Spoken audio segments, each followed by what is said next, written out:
Hi, welcome to part two of the Taurus reading.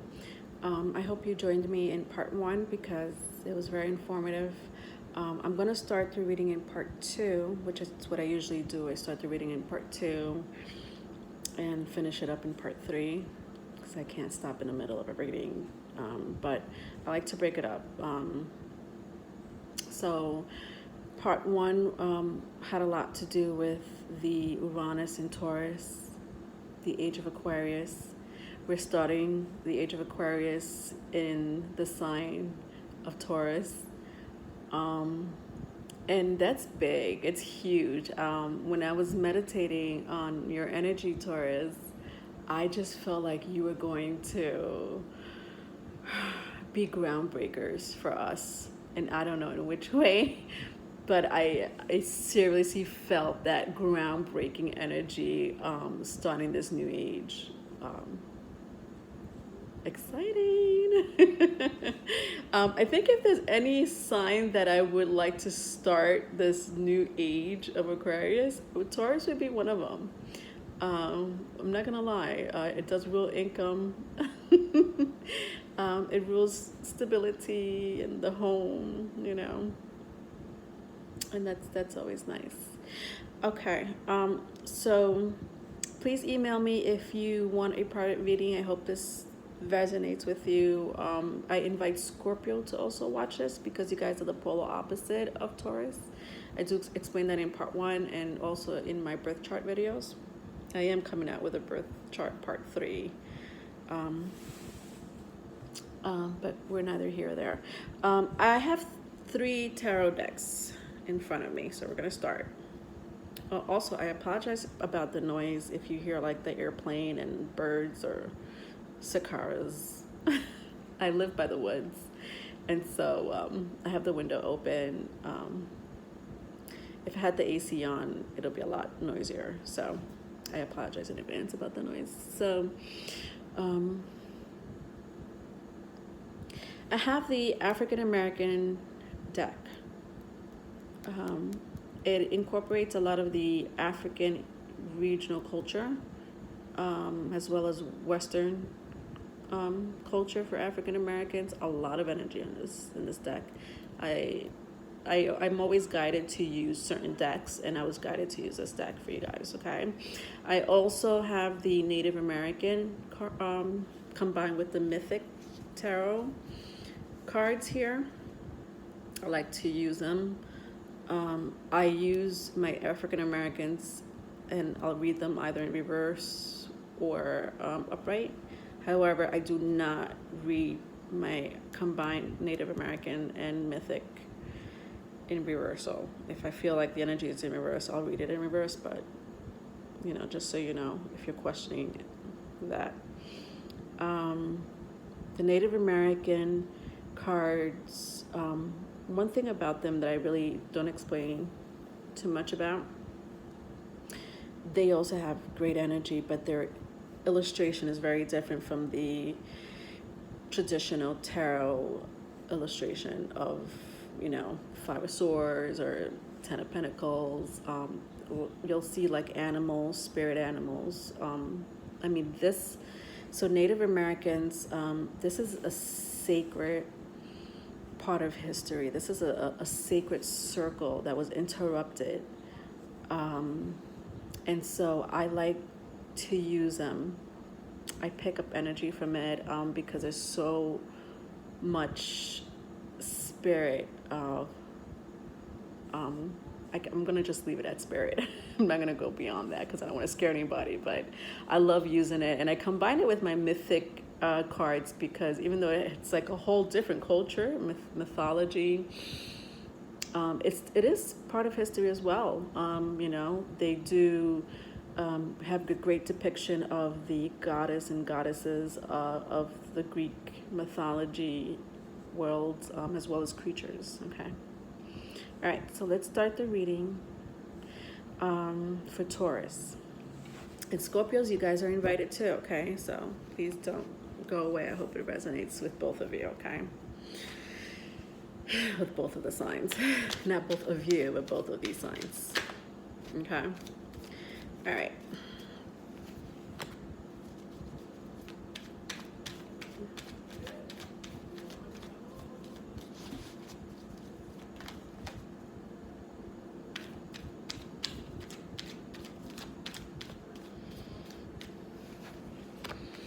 All right, so I'm shuffling in front of you. I'm going to read the energies in front of you guys. So far I have the World out in the upright and the Knight of Wands. The World is a major arcana card. It's the last card of the deck, the major arcana part of the deck. It pretty much represents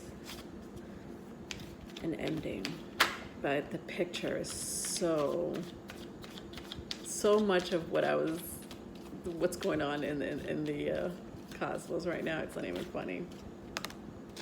All right, I'm gonna just stop there. All right.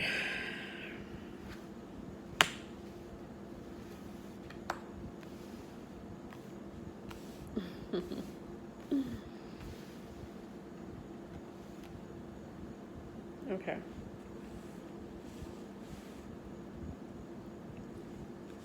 So I'm trying to like fix it so that when I start clarifying, because you know I'm all about clarifying. This is crazy. All right. All right.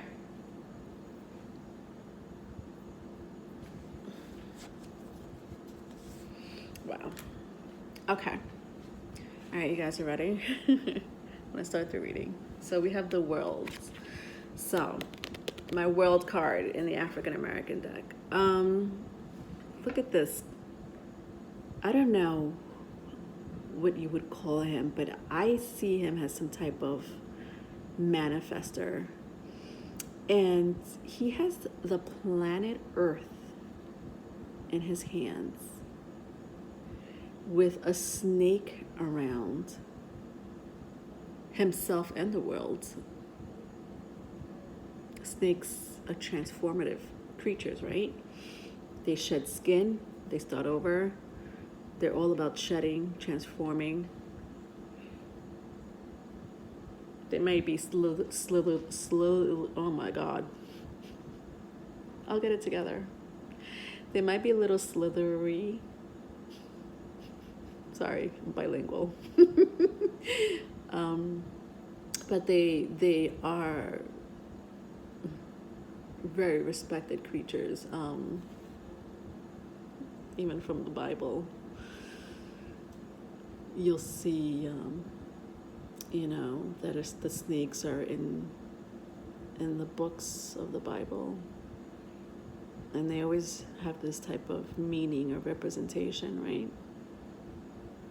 You take it as it resonates. I don't know if you guys are Bible readers or not, but I'm not gonna go into religious factors. But when I see this snake around this manifesting person that has the globe, the world, the planet Earth in his hands, I see fucking change, man. This is like, if this doesn't represent the age of Aquarius, I don't know what does. I don't know. This is, I'm like transfixed in this energy. This is like, you know, it's like it came up in the upright, but it's like what's coming ahead. Be prepared, because something's coming ahead. So let's see what's coming ahead. I can't get away from that energy. Okay, so the Knight of Wands, again, there's a snake.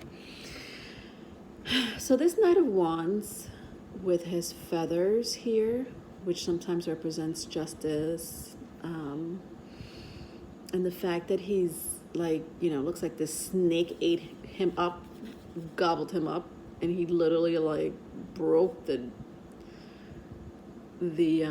mouth of the snake to come out, and he's like brand new. I see newness. This is the Knight of Wands. This is the fast passion fire sign energy.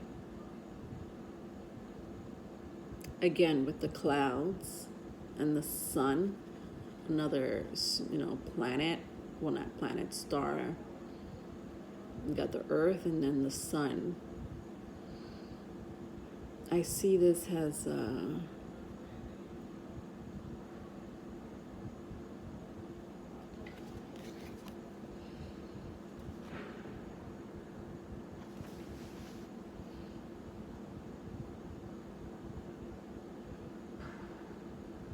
I see this just a bit,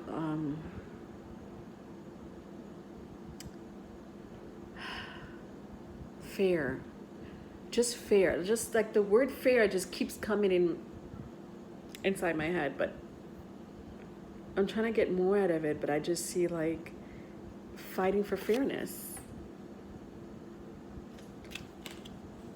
After that, we have the Judgment card.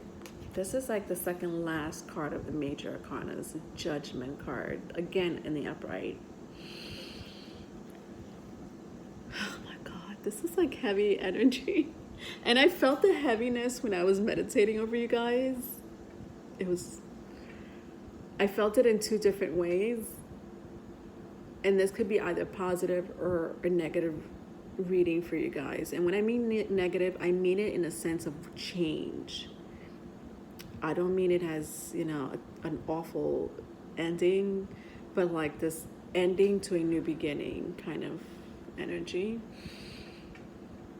The Judgment card is like, and I felt it from this last card.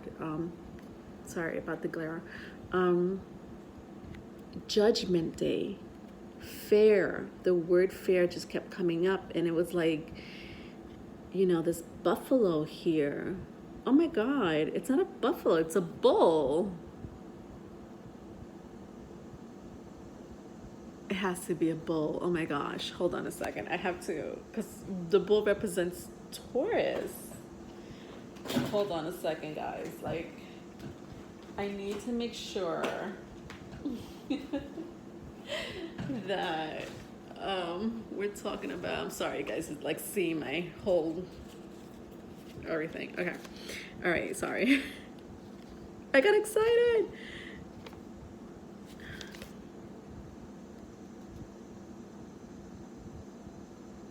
All right, so this is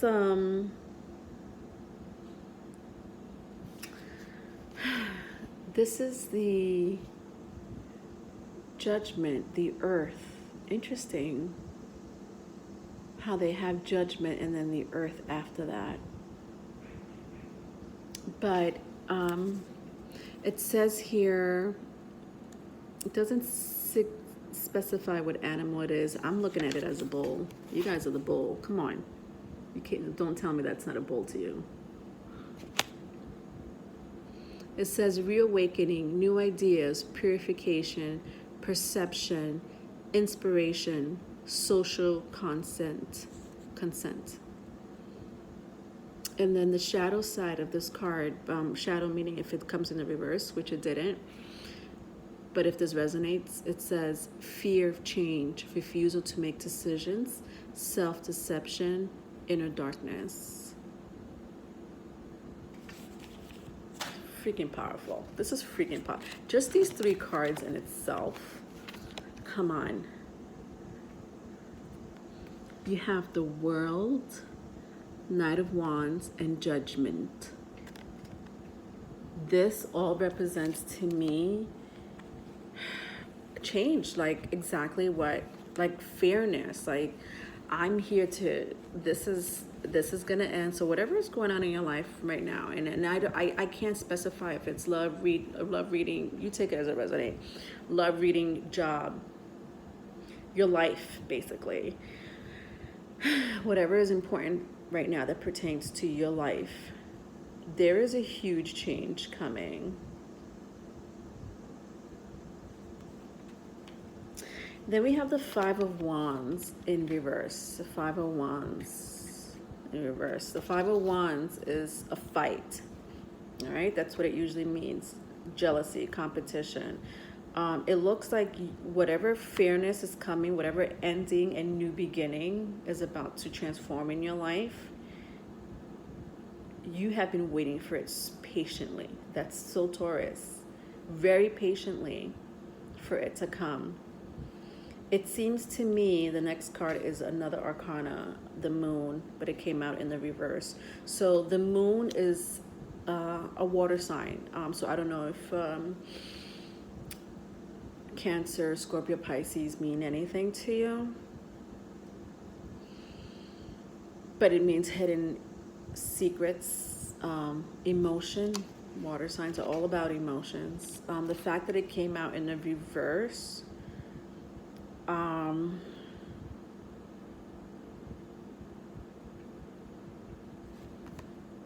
with the Eight of Cups, also in the reverse.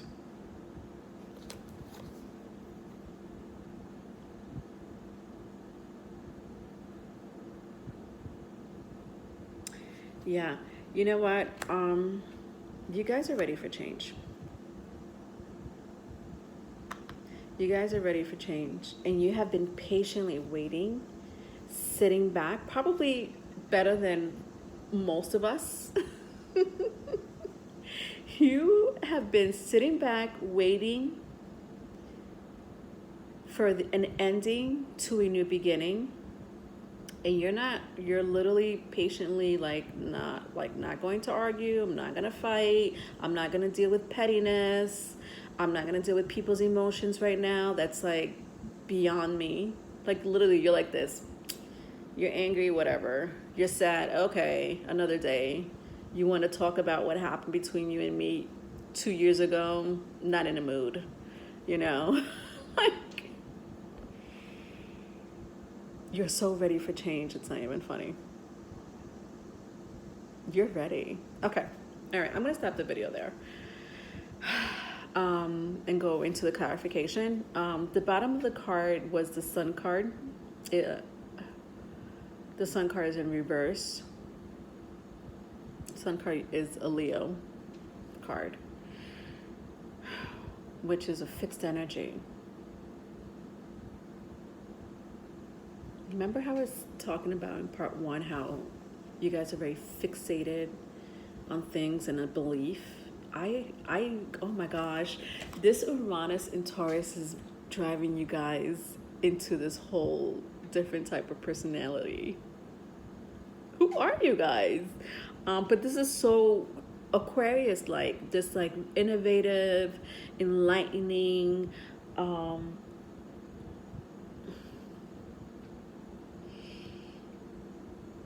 I just feel like you're not going to put your emotions or your energy into things that don't serve you anymore. Yeah, you're not fighting for it. You're like this, okay, you want to leave? Goodbye. You know, you guys want to get rid of me? No problem. The fuck is that, Taurus? Really? Just thinking it's just, if you're just Aquarius, you're just going to be Aquarius because Aquarius do think that way. They're like, as logical as they can be, they're also so emotionally detached. And I'm not saying Taurus is very emotional. Of course, depending on your chart, you may be. But when it comes, the fact that Venus is your planet, that's, you know, the planet of love, the planet of,